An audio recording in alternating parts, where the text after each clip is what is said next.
गिरीश महाजनांना मी स्वतः सांगितलं की सांगलीला कोणी पोहोचू शकत नाहीये, आमचे हेलिकॉप्टर उतरत नाहीये, तुम्ही जा.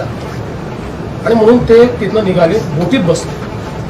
बोटीत बसल्यानंतर जे सोडायला आले होते कोल्हापूर, त्यांना हात दाखवला, त्याचे फोटो काढले आणि ते सेल्फी म्हणून सगळ्यांनी चालवलं. ठीक आहे, ते दाखवावं की न दाखवावं वेगळी गोष्ट. इथे आल्यानंतर पूर्णपणे लोकांमध्ये सांगलवाडीला अक्षरशः जिथे कोणी जाऊ शकत नव्हते, SP आणि ते कशा परिस्थितीत दिले ते आपण बघितलं.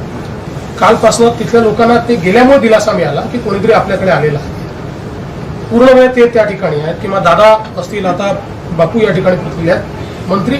मला असं वाटतं की सगळे मंत्री हे शेवटी लोकांना मंत्री दिसले तर दिलासा वाटतो, आणि म्हणून हे मंत्री या ठिकाणी आहेत. पण त्याच्यामध्ये उदाहरण दाखल, आता मी गेलो होतो, मला हे विचारण्यात आलं की तुम्ही बोटीत बसून तिकडे चढणार का, तर मी नाही गेलो.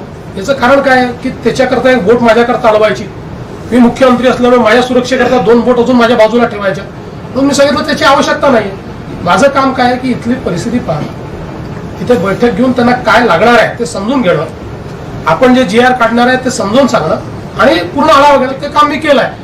मला असं वाटतं की त्याचं प्रोटोकॉल निश्चितपणे प्रत्येकाने मदत कार्यावर इफेक्ट होणार नाही, आपण मदत कार्यात मदत कशी करू शकू एवढाच विचार केला पाहिजे, इफेक्ट होईल असं कोणी करू नये. मला असं वाटतं की ही आपात परिस्थिती आहे, या परिस्थितीचं राजकारण कोणी करू नये. असं आहे की विरोधी पक्षाचं काम असतं की काही कमतरता असेल तर ती कमतरता दाखवून द्यायची, ती जरूर त्यांनी दाखवून द्यावी, आम्ही ती सुधारण्याचा प्रयत्न करू. पण ही परिस्थिती काही राजकारण करण्याची नाही आहे.